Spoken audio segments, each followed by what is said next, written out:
salle de conseil.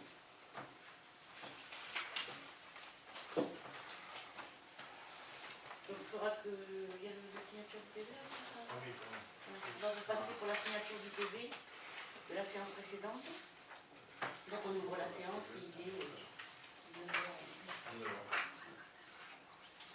On va faire l'appel. Monsieur Jimmy Ayoub, présent. Monsieur Jean-Louis Catala, présent. Monsieur Georges-Henri Chambourg, absent excusé, a donné le pouvoir dans votre équipe. Madame. Merci. Madame Patricia Coy. Présent. Monsieur Cyril de Fouché. Présent. Monsieur Denis Joliveau. Présent. Monsieur Michel Laguerre. Présent. Madame Marie-Annette Delannoy. Présent. Monsieur Michel Dessau. Présent. Monsieur Sébastien Leda.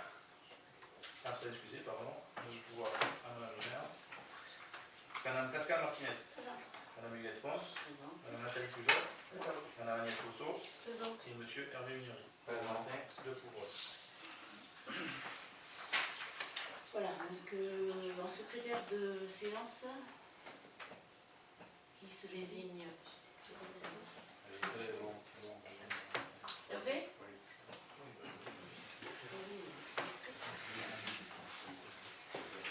Alors, les points d'ordre du jour. Alors, le point 0, ce sera le procès verbal de la séance du 22 octobre 2015 et le compte rendu des décisions que j'ai pu prendre. Le point 1, c'est la décision modificative numéro 3 au budget primitif 2015. Le point 2, c'est la décision modificative numéro 3 au budget primitif annexe 2015 du lotissement Le Collinet. Le point 3, c'est l'approbation d'un projet de création par le CIVU des Alberts d'une piste DSI reliant la piste AL7 à la RD 11.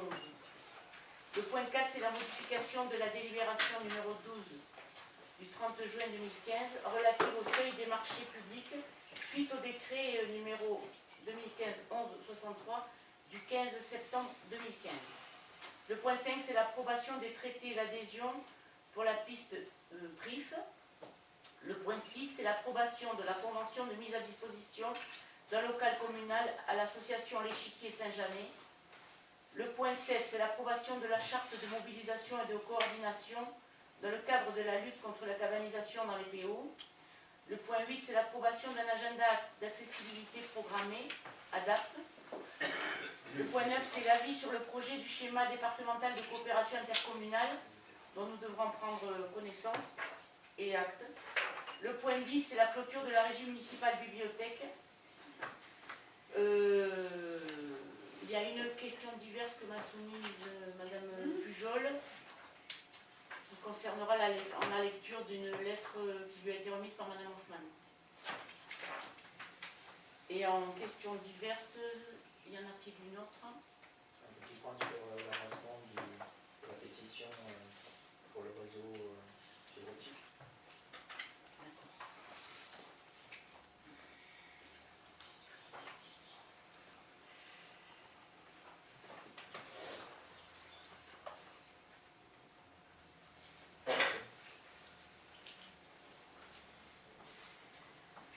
Et moi j'en ai une aussi, c'est sur un courrier que nous avons reçu de Madame Urbain, que j'évoquerai en fin de séance.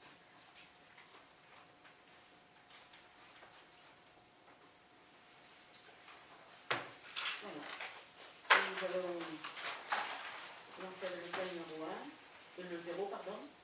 Donc vous avez tous reçu, j'espère, le procès verbal. Oui, à propos de ça, je ne l'ai pas reçu, mais c'est pas grave, je l'ai reçu par internet, je ne l'ai pas reçu par courrier.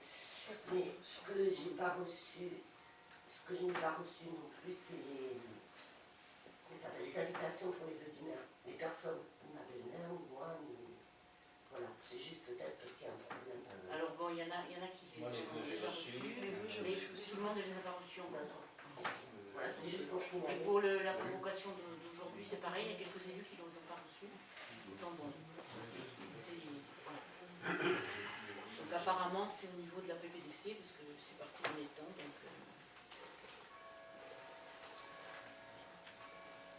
Alors, donc pour le PV, est-ce qu'il y avait des remarques à formuler?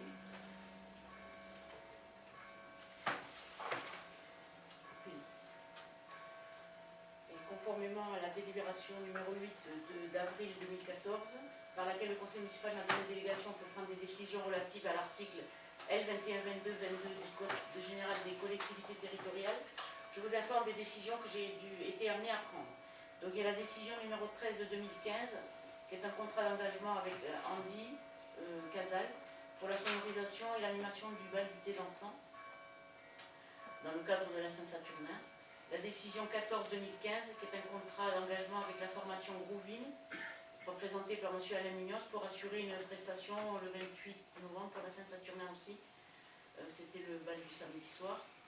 La décision numéro 15 de 2015, c'est le contrat d'engagement avec la formation Le Cœur des Lastres, représentée par M. Bernard Sautrel. C'était aussi la prestation pour la Saint-Saturnin du samedi après-midi. La décision numéro 16-2015, c'est la signature d'une convention avec l'association départementale de protection civile DPO, et c'était pour accompagner le cross des écoles pour la Saint-Saturnin. Ensuite, la décision numéro 17 de 2015, c'est la signature d'une même convention avec le même organisme pour accompagner l'animation du samedi matin du dimanche matin, pardon, pour c'était les Achouris, l'association des Achouris. Le vélo. Pour le Saint-Saturnin, c'était le rallye. La décision numéro 18 de 2015, contrat d'engagement avec l'association Les Arts Prod, représentée par Madame Juliette Castano, dans le cadre du repas des aînés. Donc c'est le repas des aînés qui va se faire au mois de janvier.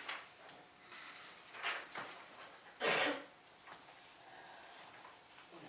Donc le point numéro 1, c'est la décision modificative numéro 3 au budget primitif 2015. Monsieur Alors, cette décision modificative numéro 3 concerne à la fois le budget de fonctionnement et pour l'autre partie le budget d'investissement. Alors d'abord dans le fonctionnement, donc virement de crédit à hauteur de 1 400 € en section de fonctionnement en dépenses sur l'article 65-34 qui s'appelle cotisation de sécurité sociale par patronage. Chapitre 65, à prendre en section de fonctionnement en dépenses au chapitre 022, c'est dépenses imprévues. Il s'agit à la demande de notre trésorier de régulariser une revalorisation des charges de sécurité sociale impactée par le décret numéro 2013-362 du 26 avril 2013 relatif aux conditions d'affiliation des élus locaux à ce régime afin de payer le restant dû à l'URSSAF. C'est une cotisation que nous avons apprise récemment, bien que le décret date de 2013, certaines communes ne l'appliquent encore pas, mais notre prestataire Magnus l'avait mise en ligne début 2015 et bon, on n'avait pas compris pourquoi il y a eu une telle augmentation des charges patronales concernant les élus. Bon, ben, le trésorier a fini de nous expliquer ça hier matin quand il est venu pour sa visite annuelle. Donc c'est une augmentation qui est passée comme ça un peu sans qu'on s'en soit aperçu. Bon, ça fait partie de la hausse indirecte des impôts, on peut dire, puisque ça nous impacte quand même pas mal. Il s'agit d'une différence de 4 500 € à peu près sur l'année par rapport à l'an dernier et à 2013.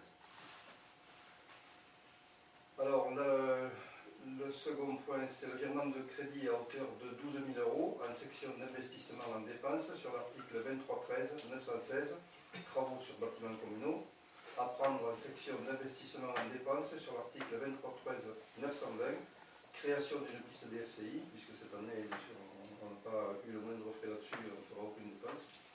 Il s'agit d'une opportunité, notamment sur le prix de la climatisation réversible qui a été décidé d'installer au musée, ainsi que la nécessité de remettre aux normes les toilettes concernant les ateliers municipaux. Bon, c'était urgent, il y a pas mal de choses à faire. On a un devis de 3 800 €, ça ne nous permettra de faire les travaux avant d'attendre le vote du budget en mars 2016. Il est donc proposé au Conseil d'approuver le réajustement comptable tel qu'il vient d'être présenté et qui se traduit par la décision modificative numéro 3 du budget primitif 2015. Est-ce que vous avez des questions ? Qui est contre? Qui s'abstient? Adopté à l'unanimité. Merci. Alors le point suivant, toujours toi Michel, c'est la décision modificative numéro 3 au budget primitif annexe 2015 pour lotissement des communes. Alors, je propose au Conseil un réajustement comptable valant décision modificative numéro 3 sur le budget primitif annexe 2015 qui s'appelle lotissement Le Coulmé, comme détaillé ici après. Virement de crédit à hauteur de 59 375 € en section de fonctionnement en recette sur l'article 7015, vente de terrain aménagé chapitre 70. Il s'agit de régulariser la recette de la vente du lot numéro 1 du lotissement communal à monsieur et madame Champenois. En fait, c'est plutôt de constater la recette. Puisque, il n'y a qu'un budget de fonctionnement dans les lotissements et chaque fois qu'on donne un terrain, on doit faire un apport à ce budget de lotissement. D'autres vont suivre donc en 2016 et je propose au Conseil d'approuver le réajustement comptable tel qu'il vient d'être présenté, qui se traduit par la décision modificative numéro 3 du budget primitif annexe 2015, lotissement de Coulomé. Est-ce que vous avez des questions? Qui est contre? Qui s'abstient? Monsieur Montant a rencontré le trésorier hier et il nous a dit qu'il nous expliquerait un petit peu le budget de ce lotissement. Est-ce que c'est toujours l'actualité? Vas-y. Donc, par rapport à ce qu'on a vu hier, donc, il est passé juste à la foulée, juste après vous. On a fait le point sur les écritures de stock. Donc, en fait, ce sont des écritures qui ne sont pas d'ordre comptable. Ce sont des opérations d'ordre, donc qui n'impactent pas directement les flux, on va dire, les flux financiers. Par contre, c'est vrai qu'il y a des écritures comptables qui apparaîtront également sur cette délibération entre différents articles. Mais ça s'appelle des opérations d'ordre. Donc après, c'est un peu fastidieux, il y a toute une série, 70-33, une série que je les ai là. Mais c'est vrai que celui qui impacte le budget, c'est la recette. Il faut la constater. Et par ricochet, il y aura ces opérations d'ordre à écrire, comme tout budget annexe, lotissement. Un budget annexe, mais ce qu'on perçoit par exemple des ventes de terrain, c'est noyé aussi dans le budget général, dans notre trésorerie. Il n'y a pas de trésorerie spéciale, il n'y a pas de compte spécial pour le lotissement. Donc, chaque fois qu'il y a une opération sur le lotissement, il faut bien sûr la constater pour qu'il soit bien séparé du budget principal de la commune. Puis aussi, juste un complément, c'est que l'écriture de stock vient en fait en déduction. Et, on a une dépense, la dépense c'est la réalisation du lotissement. Les recettes viennent réduire ces dépenses. À un moment donné, on arrive à zéro. Et le plus, en espérant qu'il y ait un plus, en tout cas c'est dans l'objectif qui a été qui est voulu par la mutualité, ça sera du bénéfice pour le lotissement. Voilà. C'est ce jeu d'équilibre. C'est différent du budget principal où on constate une vente de terrain et le terrain rentre dans l'inventaire communal. Là, ça n'a rien à voir parce que c'est des terrains de vente, c'est du commercial, c'est le budget commercial. Voilà. Dans les grandes lignes, on en a dit ce qu'on fait par rapport à ce budget. Ah, Là, c'est la première vente. Ouais. Enfin, c'est le premier acte authentique qu'on signe. On vient de signer un compromis de vente chez le notaire avec Madame Abdallah, parce que bon, c'était prévu à la fin décembre, mais elle n'a pas encore tout à fait réglé son financement. Il y a des petites choses à régler par rapport au budget dont elle dispose. Et ensuite, donc, en début d'année, nous signerons, j'en suis persuadé, avec Madame Cunel, l'acte authentique. Et il restera pour l'instant à concrétiser l'acte authentique de Madame Terrado, sur qui on a uniquement un contrat de réservation. 3 fois 5, 15, 50 000 euros. Comment? 3 fois 50 000 euros par Ça fera 4 fois. Ouais. Ouais, avec celui-là, ça fera 4 fois 50, bon, c'est entre 50 et 60 000 euros. Ça fait bon, net aux environs de 200 000 euros. Et ça nous servira en premier lieu à rembourser les 180 000 euros qui restent dus à la caisse d'épargne pour le financement à court terme de lotissement. Merci. Donc, qui est contre? Qui s'abstient? C'est bon, unanimité. Le point 3, c'est l'approbation d'un projet de création par le CIVI des Albères d'une piste DFCI reliant la piste AL7 à l'RD11. C'est Jean-Louis qui... Alors, par message électronique du 16 septembre 2015 et suite au dernier comité syndical du CIVI des Albères, il est proposé de valider la création d'une piste DFCI reliant Villelongue-d'Elmont et notre commune entre la piste DFCI AL7 et la RD11. Cette piste vise à assurer la continuité d'un réseau défensif par l'aménagement d'une piste en zone de piémont d'orientation est-ouest. Elle a pour objet de permettre la circulation des véhicules chargés de la prévention et de la lutte contre les incendies de forêt à l'intérieur du massif afin d'assurer la protection. Actuellement, cette zone n'est pas équipée en piste. L'objectif est donc d'assurer une continuité sur ce versant. La longueur totale de la dite piste est de 1630 mètres linéaires, dont 490 mètres linéaires sur notre commune. Enfin, nos finances communales ne sont pas impactées par ces travaux. Avez-vous des questions? Qui est contre? Qui s'abstient? Unanimité, merci. Le point 4, c'est la modification de la délibération numéro 12 du 30 juin 2015 relative au seuil des marchés publics suite au décret numéro 2015-1163 du 15 septembre 2015. Michel. Donc, vu la délibération numéro 12 du 30 juin 2015, par laquelle on avait déjà modifié les seuils concernant les marchés que nous signons, vu le décret 2015-1163 du 17 septembre 2015, modifiant certains seuils relatifs aux marchés publics paru le 20 septembre 2015 au journal officiel, dorénavant, le seuil en dessous duquel le pouvoir adjudicateur peut décider qu'un marché public sera passé sans publicité ni mise en concurrence préalable, article 28 du Code des marchés publics, passe de 14 999 à 24 999. Il y a 2 ans, il était à 4 000 €. On vient de passer donc à 15 000, 14 000 € 999, et ensuite à 25 000 maintenant. Donc pas de mise en concurrence obligatoire, pas de publicité. C'est la formule la plus simple. Le décret susdit modifie en second lieu le premier alinéa de l'article 11 du Code des marchés publics par lequel les marchés et accords cadres d'un montant égal ou supérieur à 14 999 € sont passés sous forme écrite. Le seuil est désormais porté à 24 999 €. Donc pas besoin non plus de faire un contrat écrit avec la personne qui intervient pour les travaux, ou l'entreprise qui intervient pour les travaux ou pour des services ou pour l'achat de matériel. Les modifications sont entrées en vigueur depuis le 1er octobre 2015. Elles s'appliqueront à partir de cette date à l'ensemble des marchés publics pour lesquels une consultation est engagée ou un avis d'appel public à la concurrence est envoyé à la publication. Cela aura pour conséquence pratique que les dépenses de marché pourront être réglées sur simple facture dès lors que leur montant est inférieur à 24 999 € hors taxe. Par conséquent, je propose au Conseil d'approuver la modification de la délibération numéro 12 du 30 juin 2015, telle que je viens de la présenter. La dite délibération conserve toutes ses caractéristiques par seuil et seuls les seuils sont surélevés conformément à la nouvelle règle en vigueur. Donc après, au-delà de ce seuil, il y a un seuil à, il me semble, à 2 millions, non 90 000. On est entre 0. Voilà, à partir du moment où il faut faire de la publicité. Ensuite, on passe de mémoire à un seuil qui a été relevé aussi, où la publicité et le formalisme est plus important. Alors, qui est de 207 000 hors taxe. Et ensuite, il y a un seul qui nous n'atteindrons jamais, sans doute pour les travaux, qui est supérieur à 5 millions €. C'est une bonne chose.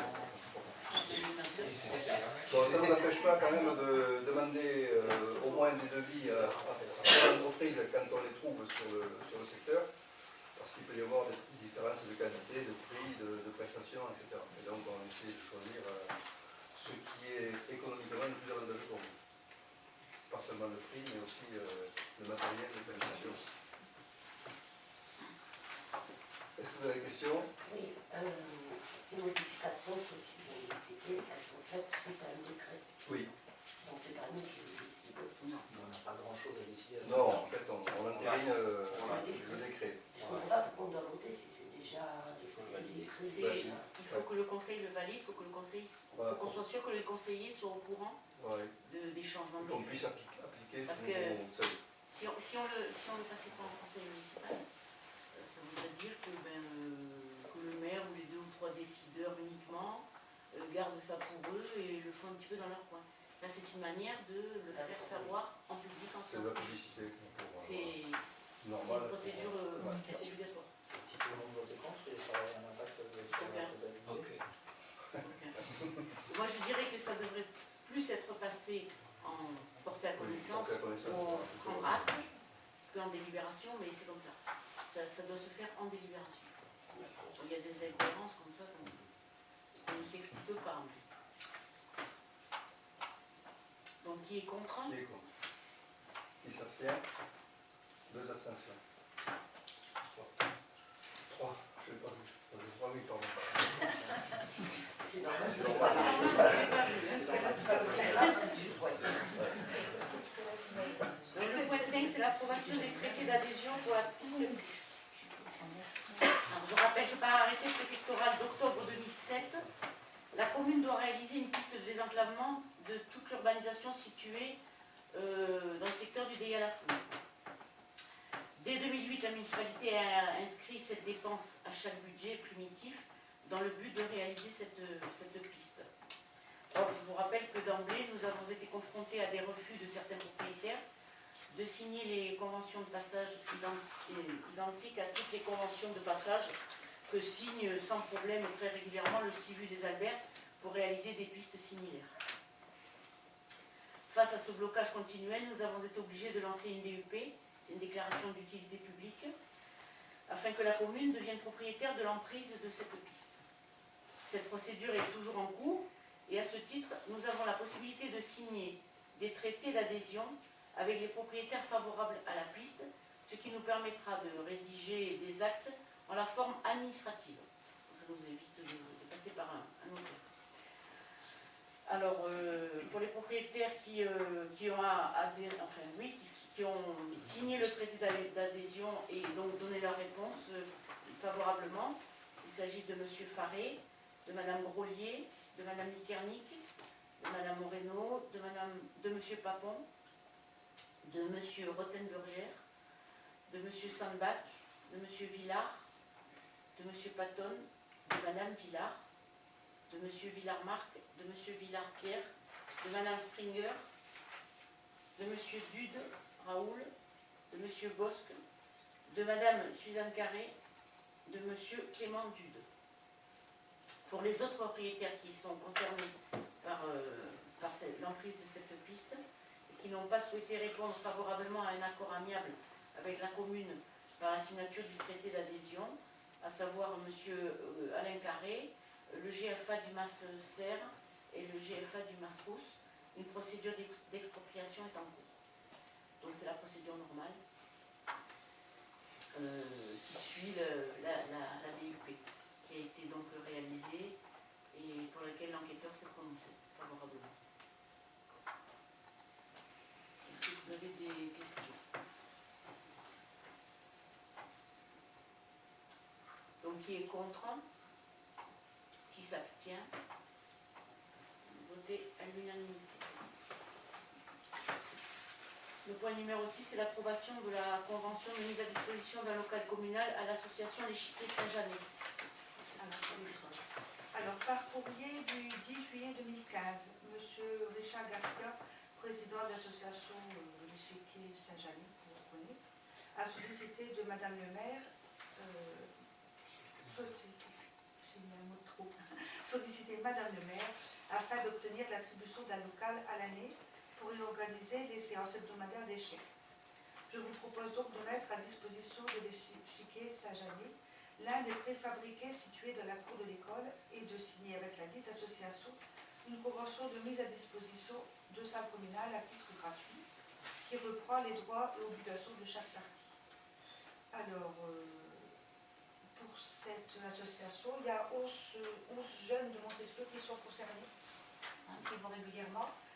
Ça se ferait le vendredi soir vers 18h ou 18h30, une fois par semaine, avec un intervenant qui vient donc assurer, comme avant, les cours pour les échecs. Alors, je ne sais pas si vous avez des questions.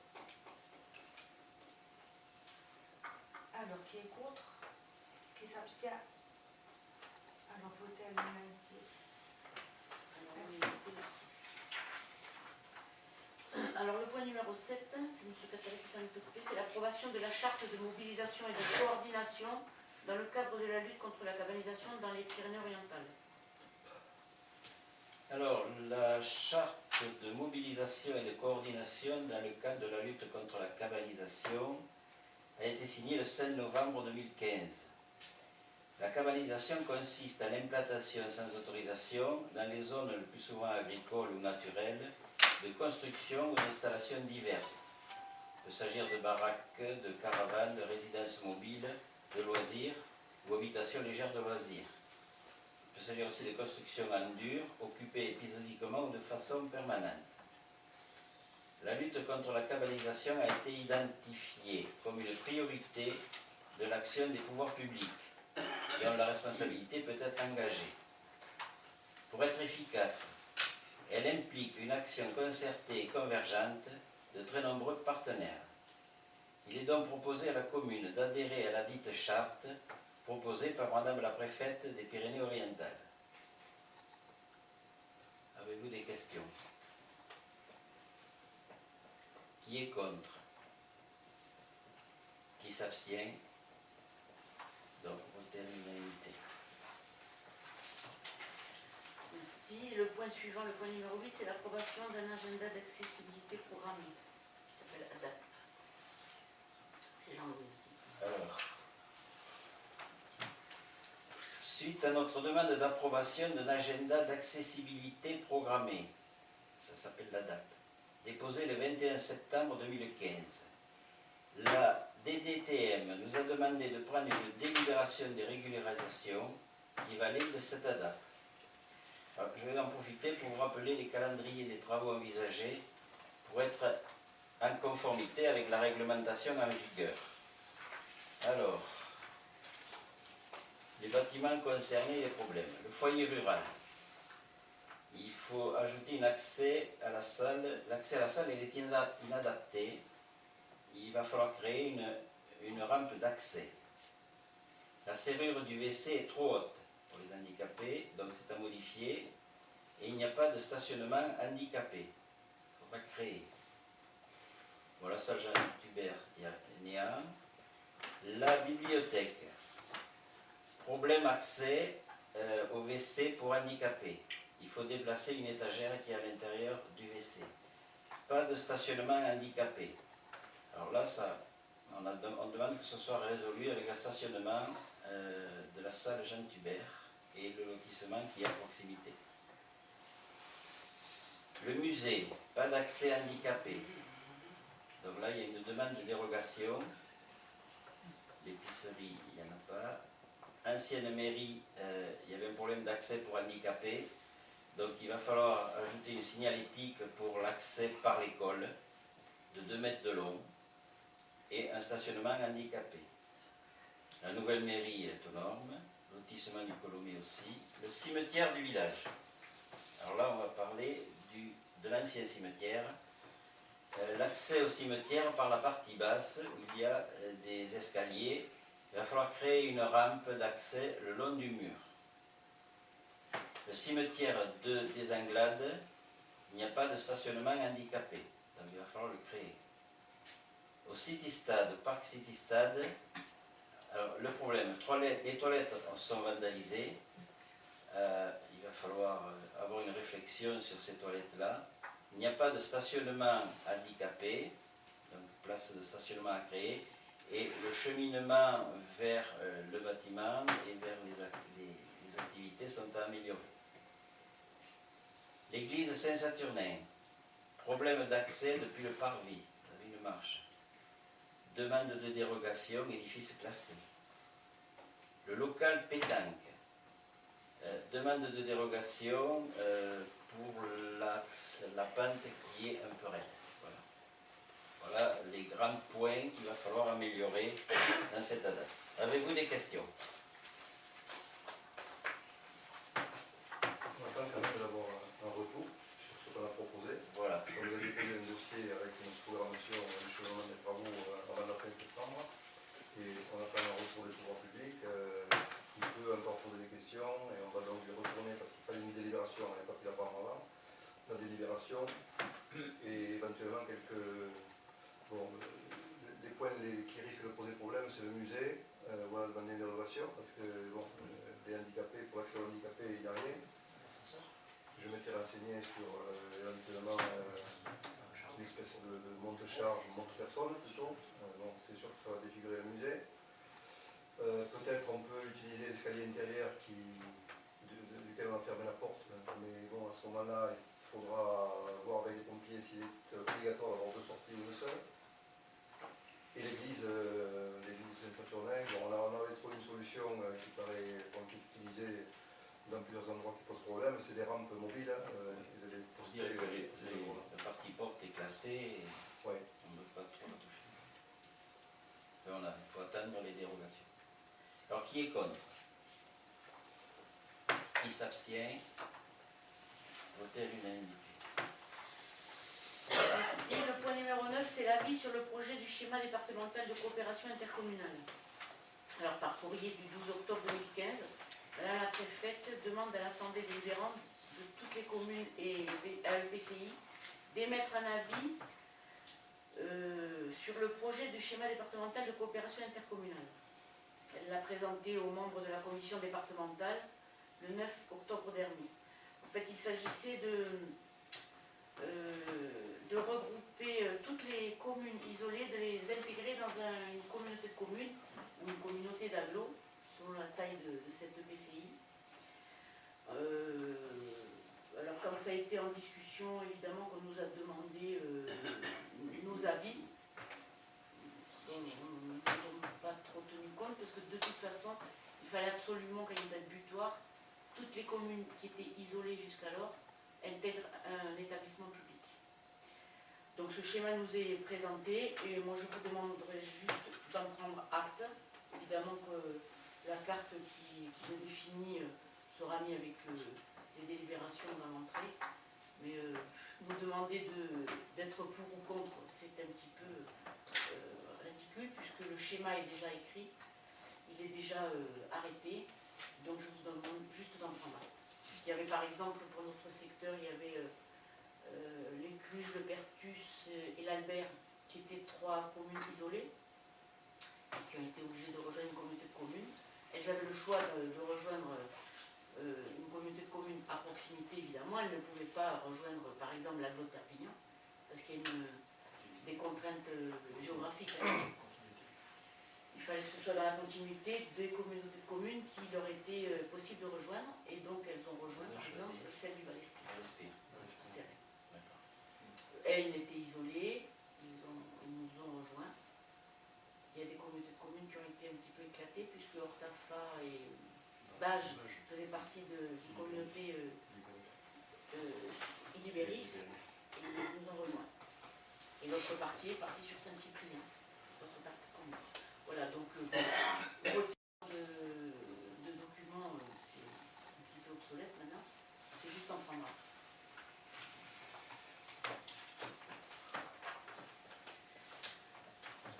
Donc le point numéro 10, c'est la clôture de la régie municipale bibliothèque. Comme on est dans les sous, Michel.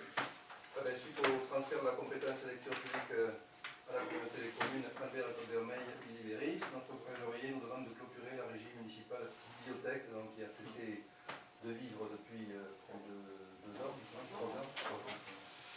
Cette clôture est purement comptable. Il va de soi que la bibliothèque devenue médiathèque intercommunale poursuivra son activité riche et variée auprès de nos concitoyens.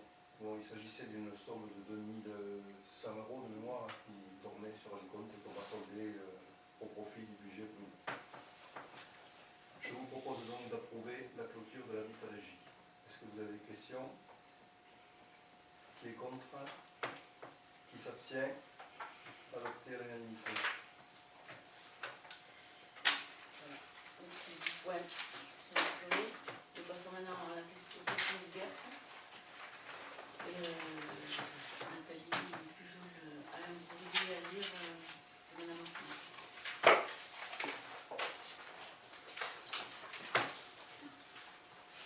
Alors, ce courrier fait suite au conseil municipal du 29 juillet. En fait, voilà.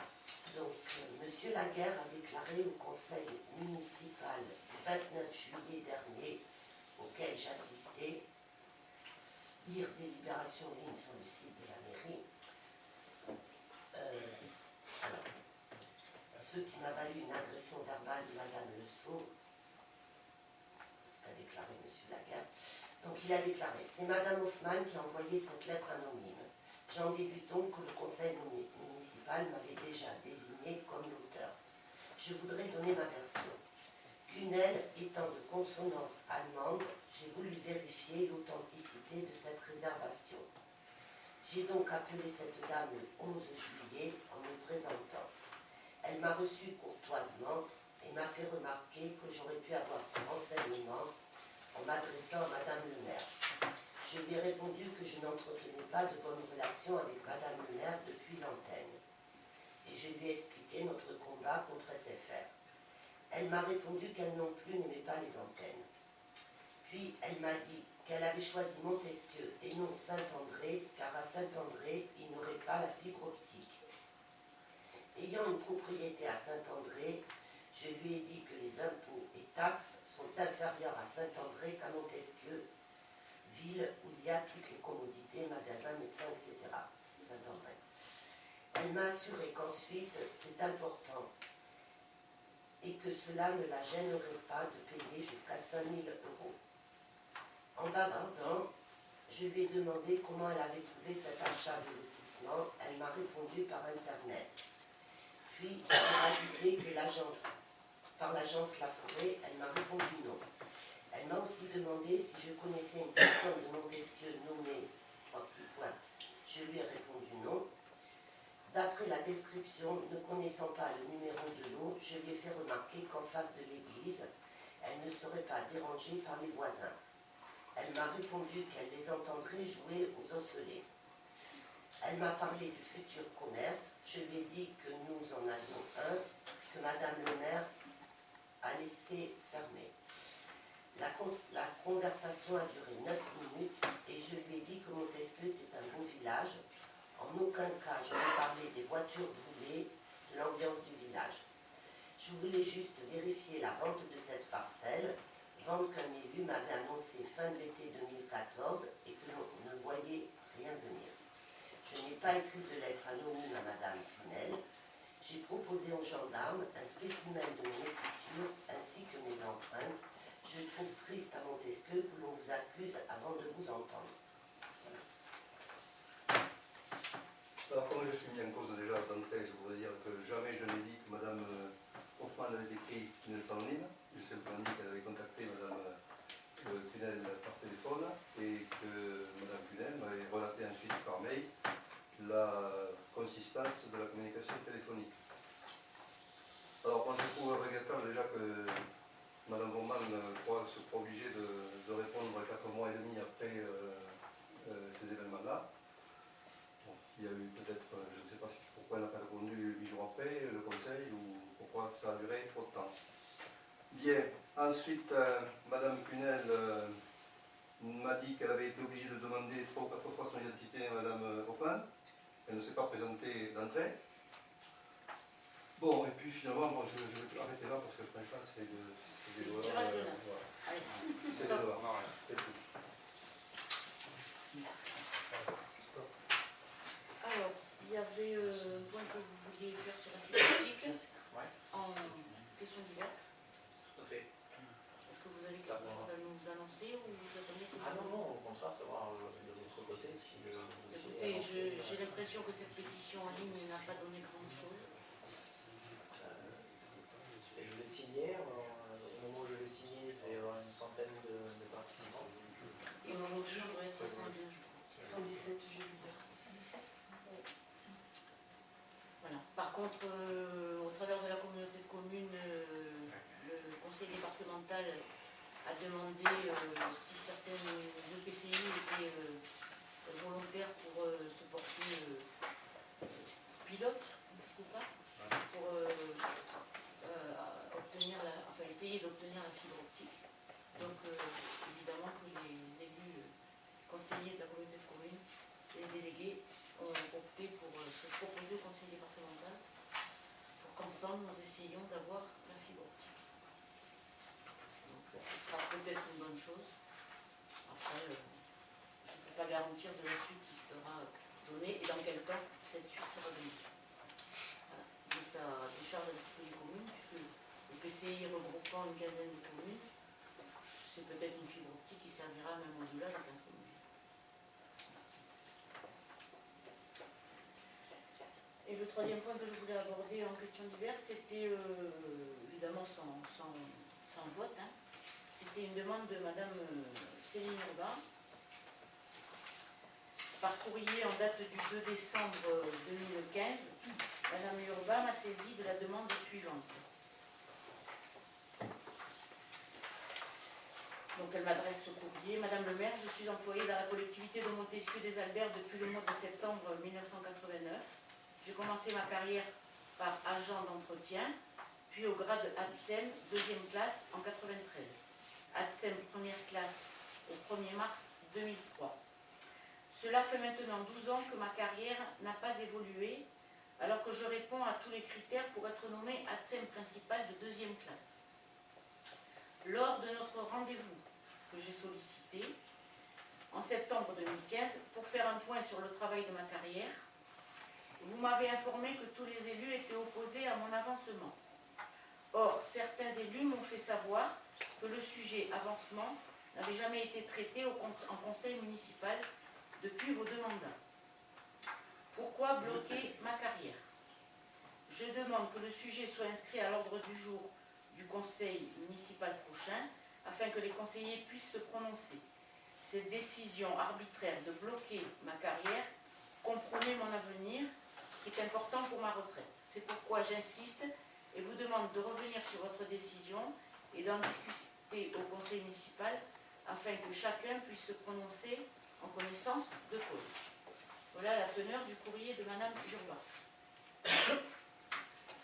Alors tout d'abord, avant de rentrer concrètement dans le débat, je tiens à vous apporter une précision sur les affirmations exprimées dans la lettre de Madame Urbain, à savoir que je lui aurais indiqué que tous les élus étaient opposés à son avancement de grade et que sa carrière n'a pas évolué depuis 12 ans, ce qui est inexact. Et heureusement que j'avais ce jour-là un témoin lorsque j'ai eu l'entretien avec elle. D'une part, aucun élu n'a eu à se prononcer sur son avancement et ne peut donc l'affirmer aujourd'hui dans la mesure où j'ai considéré, en m'appuyant sur l'avis administratif et technique du centre de gestion, parce que je ne fais jamais rien sans consulter le centre de gestion, que l'école de Montesquieu n'avait pas la nécessité d'avoir une ADSEM principale. D'ailleurs, ma position n'a toujours pas varié à ce jour, et ce pour deux raisons. La première, déjà évoquée auprès de Madame Urbain lorsque je l'ai rencontrée, c'est que l'école de Montesquieu n'a pas le besoin d'un ADSEM principal. Et la deuxième raison, c'est la perte d'effectifs. Il faut savoir qu'en 3 ans, on a perdu 2 classes. Donc c'est une deuxième raison qui fait que l'ADSEM principal n'est pas nécessaire dans l'école de Montesquieu, ni une obligation. Concernant son évolution de carrière, là encore, je n'accepte pas les affirmations de Madame Urbain, qui de manière répétée sont erronées, puisque ça fait plusieurs fois qu'elle me sollicite, et plusieurs fois qu'elle dit la même chose. Donc je vais donner quand même le détail de sa carrière.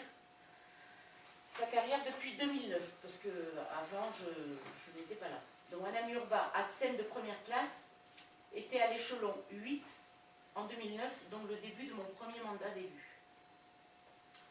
Dès le 12 juin 2008, donc tout au début de mon premier mandat, 2008, pardon, c'était 2008. Donc dès le 12 juin 2008, j'ai pris un arrêté d'avancement d'échelon lui permettant d'accéder à l'échelon 9. Donc jusque-là, je n'ai pas bloqué sa carrière. Cet arrêté aurait pu être pris 1 an et demi plus tard. Mais j'ai cru bon de lui faire gagner 1 an et demi d'avancement, puisque nous prenons des échelons tous les 3 ans. Et là, elle avait une ancienneté que de 1 an et 7 mois. En 2008, Madame Urbain a bénéficié d'un bilan de compétences payé par la commune. Ce que je ne peux pas refuser évidemment, mais je crois qu'elle l'avait demandé avant que j'arrive. Elle l'a réalisé en 2008. Le 16 juin 2011, j'ai pris un arrêté d'avancement d'échelon encore, lui permettant d'accéder à l'échelon 10. Donc jusque-là, on voit bien que je n'ai pas bloqué sa carrière. Cet arrêté aurait pu être pris 1 an plus tard. Et là encore, je lui ai donc fait gagner 1 an sur l'avancement de sa carrière. Le 19 juin 2014, en application d'une réglementation nouvelle de l'époque, Madame Urbain a bénéficié par arrêté que je lui ai adressé d'une revalorisation indiciaire à l'intérieur de son échelon 10, qui est encore sa situation aujourd'hui. Par délibération en date du 5 décembre 2014, Madame Urbain a obtenu la mise en place de garanties individuelles du pouvoir d'achat. Donc, ce dont elle a bénéficié. Et je précise également que depuis 2008, je n'ai jamais refusé une formation à notre ATSEM lorsque celle-ci était en adéquation avec les missions de l'agent au quotidien. Je précise aussi que Mme Urbain va prochainement bénéficier d'un avancement d'échelon qui lui permettra d'accéder à l'échelon 11. C'est le dernier dans son grade actuel, ce que je ne refuserai évidemment pas. J'attends la proposition du centre de gestion qui s'est réuni en commission justement pour les changements d'échelon. Ils le font régulièrement et quand on arrive à un changement d'échelon, ils nous le proposent. Enfin, depuis plusieurs étés, durant un mois, j'autorise Madame Urbain à se perfectionner auprès du public enfance-jeunesse de la communauté de communes et je la mets à disposition du service concerné. Je reviens donc à sa présente demande qu'elle me formule régulièrement depuis 2009, quelquefois par écrit, quelquefois oralement quand on se rencontre en entretien. Tout d'abord, contrairement aux avancements d'échelon, un avancement de grade n'est pas automatique. Et à ce titre, je n'ai pas agi à tort en ne donnant pas une suite favorable à la requête de Mme Urbain. Pour bien comprendre l'enjeu, je voudrais vous rappeler que j'ai écrit à Mme Urbain le 26 novembre 2009, puisqu'elle me demandait la même chose.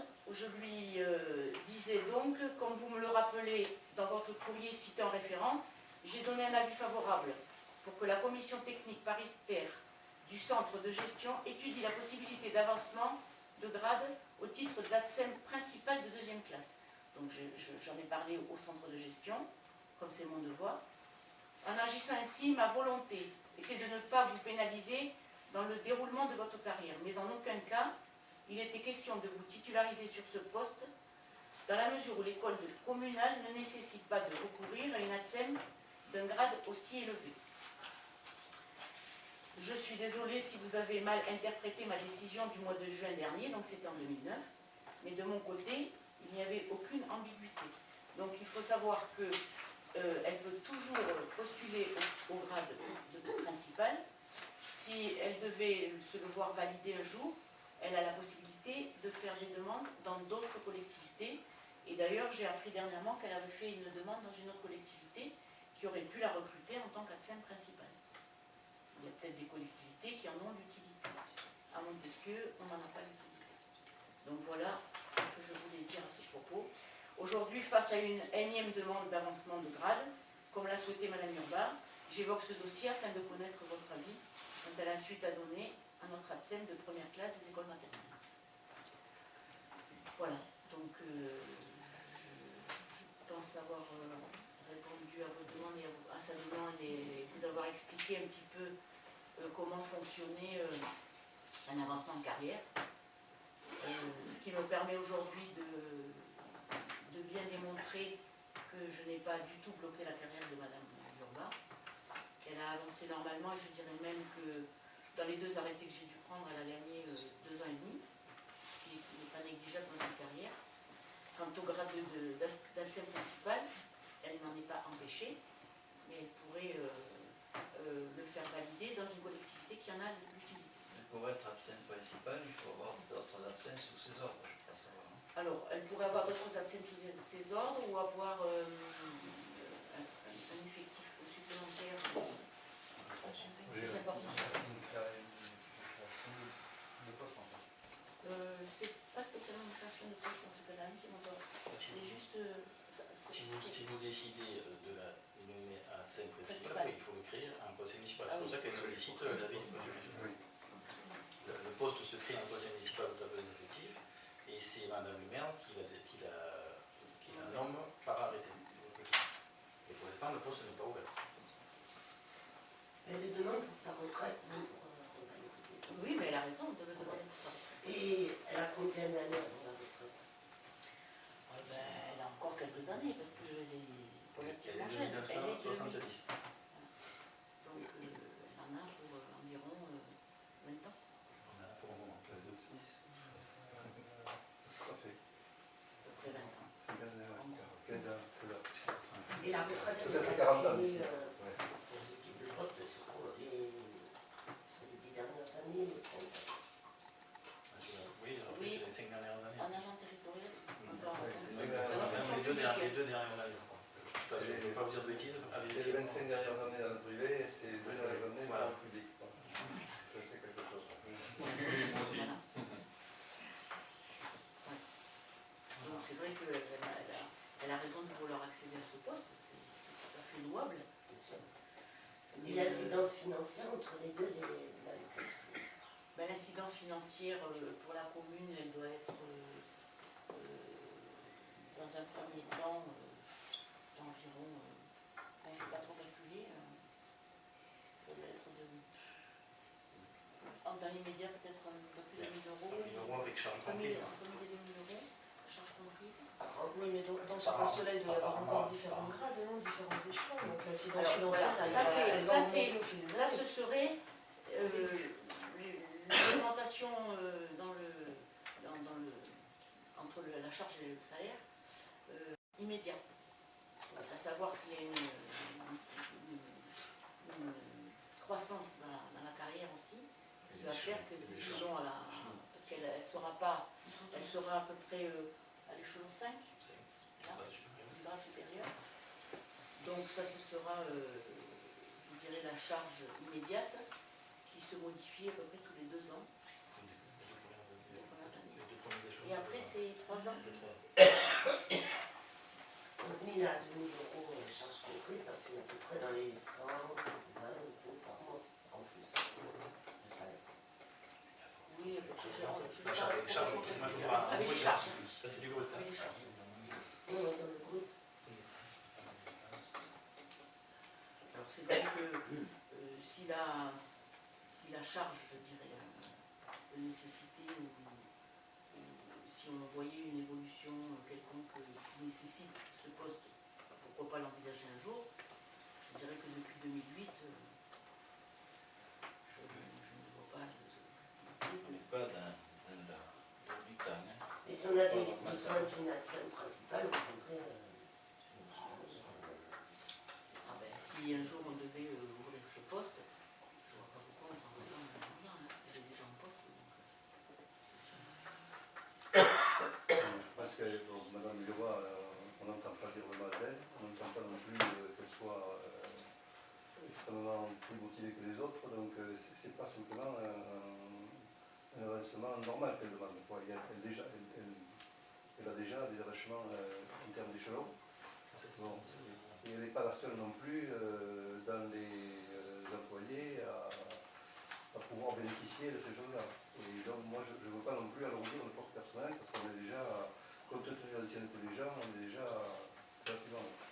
Et moi je pense aussi, comme je le disais tout à l'heure, que la mobilité est aussi un facteur d'avancée important de nos jours. On ne peut pas à la fois, il me semble, moi je les connais comme ça, on ne peut pas à la fois habiter le village, vouloir augmenter le grade et ne postuler que dans les endroits qui sont vraiment à 3 km. Il faut aussi accepter de faire des sacrifices si on veut avancer dans sa carrière. Et moi c'est mon optique depuis plusieurs dizaines d'années. Ceux qui ne veulent pas une carrière pour Après, c'est sûr que si on a une école qui remonte à 4 ou 5 classes, peut-être à ce moment-là, on pourra lui proposer le poste d'accent principal. Si c'est nécessaire, oui, si c'est nécessaire. Voilà. Donc c'était porter à connaissance de ce dossier.